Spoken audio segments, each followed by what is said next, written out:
Professor Igor, há alguma possibilidade do continente africano criar um bloco político e econômico com outros países que tenham interesse no desenvolvimento daquela região, exemplo do Mercosul, da União Europeia, e há divisão ainda dentro da própria África?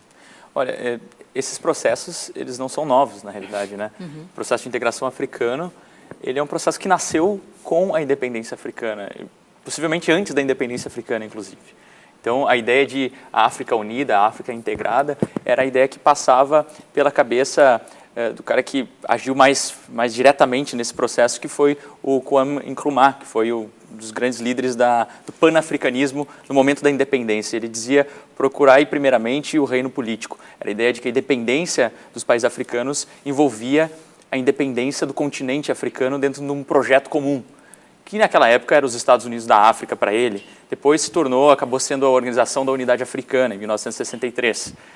Bom, desde lá a gente tem diversos processos que vêm sendo construídos a nível continental ou a nível subregional, a nível, por exemplo, o processo da África Austral, o processo da SADC, o processo que o Mamadou se referiu da CDAO, o processo da África Ocidental, o processo da África Oriental. Então, há uma diversidade importante de processos que, por um lado, às vezes se sobrepõem, mas, por outro lado, eles dão alternativas para os países africanos, né, para se relacionar, para, digamos, incrementar os níveis de comércio intra-africano, os níveis de relações políticas, de coordenação política e, sobretudo, um ponto que eu acho fundamental nesse novo movimento que a professora Ana Lúcia se referiu, sobre a nova agenda africana, o renascimento africano, que redundou na criação em 2002 da União Africana, né? A renovação da organização continental.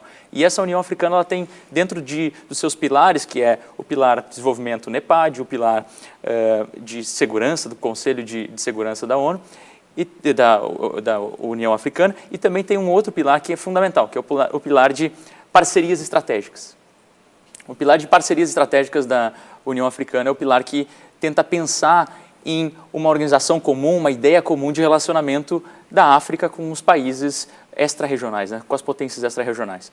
Então, envolve isso que a professora Ana Lúcia está comentando, da parceria com o Brasil, né? A África tem uma política? O Brasil tem uma política para a África? Bom, já parece que está em processo de construção, mas será que a África tem uma política para o Brasil? Será que a África tem uma política para a China?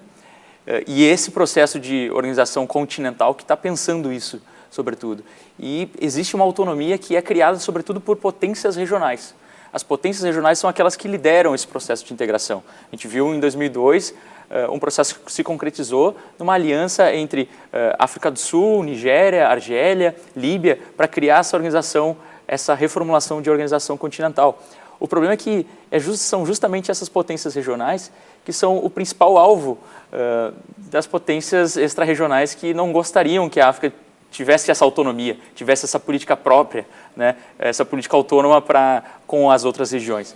Então, a gente vê que é um pouco coincidência, né, para não dizer outra coisa, o fato de haver uma intervenção na Líbia, o fato de haver uma guerra civil na Argélia, o fato de haver algumas crises e pressões muito claras na África do Sul em relação ao governo, e a gente tem agora também na Nigéria um processo que pode redundar, inclusive, numa intervenção extra-regional no país, né? A Nigéria percebam, a Nigéria que foi uma das grandes lideranças na década de 90, início dos anos 2000, na pacificação, mediante as organizações regionais africanas, dos conflitos armados locais. E que vem se transformando num polo econômico. O PIB da Nigéria ultrapassou da África do Sul.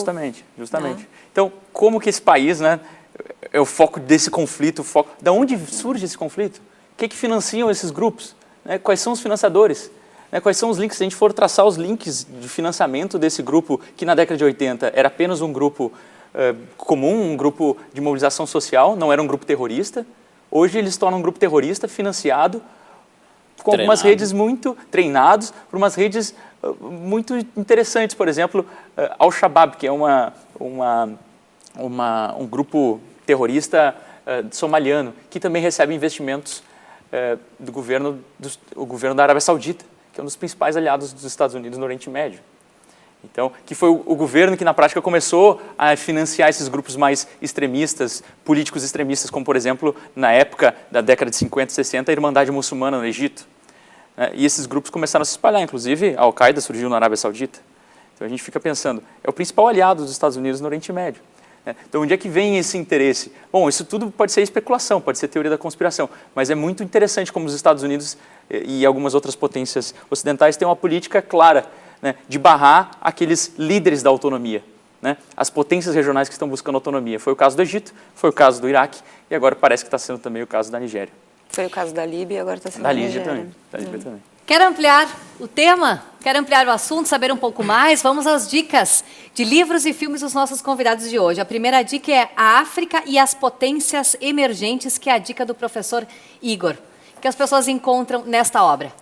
Bom, as pessoas encontram nessa obra uma pesquisa, né, um programa de pesquisa do grupo do Sebrafrica, o grupo de pesquisa do Sebrafrica, que já vem sendo desenvolvido ao longo dessa última década, a década de 2000, e que é um projeto de estudo das potências emergentes e a sua perspectiva em relação ao continente africano. É algo que não tem no Brasil, a gente tem muito pouco estudo sobre isso, e é um estudo, digamos, englobador, né, que inclui um estudo comparativo de Brasil, de Índia e de China, e como é esse processo de inserção no continente em relação, sobretudo, né, à perspectiva europeia e americana, e como que essas potências tradicionais também reagem um pouco a essa penetração chinesa, né? O grande desafio da China no continente africano acho que é um dos principais problemas que está na mesa né, dos tomadores de decisão do Ocidente, assim, o que fazer com a China. Já a dica da professora Ana Lúcia é Congo, a Guerra Mundial Africana.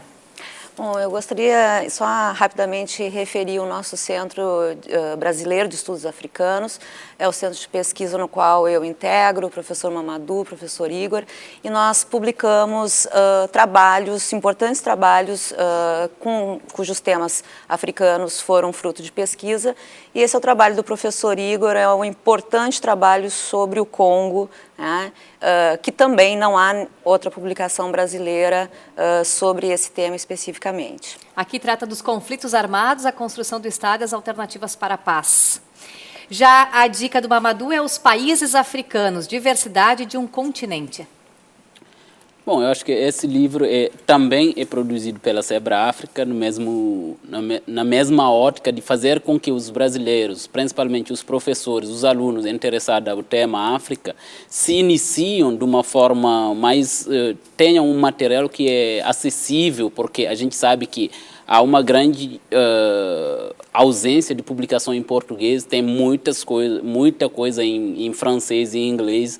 Agora, sobre a África, tem poucas coisas em português. E, principalmente, tendo em vista que a África é um continente, 55 países hoje, se a gente considerar o Sudão do Sul, que foi criado recentemente, é muito difícil tu conhecer todos os países. A gente não conhece, eu que sou africano, eu não conheço todos os países. Então, esse livro, eu acho que ele tem esse mérito de trazer um pouco de cada um desses países, um pouco de uma visão panorâmica, uma visão geral, que precisa, sim, ser aprofundado, mas a partir desse livro, eu acho que o interessado ao tema poderá ter outras dicas para poder aprofundar seus estudos. Já quanto às dicas de filmes, a do professor Igor é Infância Roubada. É um filme, o Tsotsi, né? É um filme sul-africano que vem nessa leva de uma produção... Existe na Nigéria o Nollywood, né? Que seria a Hollywood nigeriana. Na África do Sul existe ali também a sua própria Hollywood, né? Que é um lugar muito dinâmico de produção de filmes, que também começa a mostrar a perspectiva africana no cinema, né? A gente tem muitos filmes sobre África produzidos no Ocidente e poucos filmes a gente tem acesso, pelo menos, né, sobre África produzidos na África. Então, acho que essa produção do Tsotsi é um dos grandes filmes muito premiado, inclusive, sobre vida cotidiana, sobre a contemporaneidade da África. No caso, na África do Sul, um filme que se passa em Joanesburgo, na periferia, que antigamente chamada de townships, né? As cidades por fora da região em que os negros tinham que viver no período do apartheid, e como que continua a vida nessas regiões periféricas da cidade. Acho que é muito interessante para ver, inclusive, como são os dilemas pessoais, psicológicos e de sobrevivência nessas regiões. Já a dica de filme do Mamadou é Crimes contra a África. Bom, esse Crime contra a África, na verdade, é um documentário e que pode ser, que a gente pode ter acesso no YouTube, que é um pouco para dar uma visão para quem é interessado a saber como que a estruturação da geopolítica africana continuou sendo organizada de fora para dentro.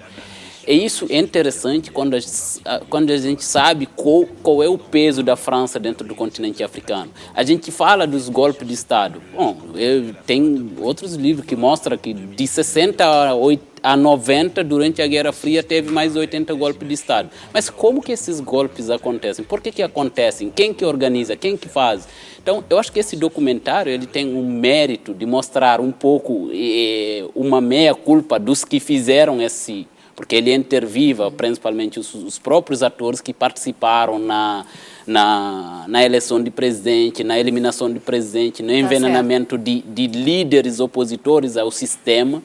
Eu acho que também, através desse filme, a gente pode ter acesso a outros documentários que eu acho que precisam ser vistas e ser analisadas criticamente. Não é que só contra o continente, mas ver de uma forma crítica. Tá, joia. Muito obrigada pela presença de vocês. Até uma próxima oportunidade.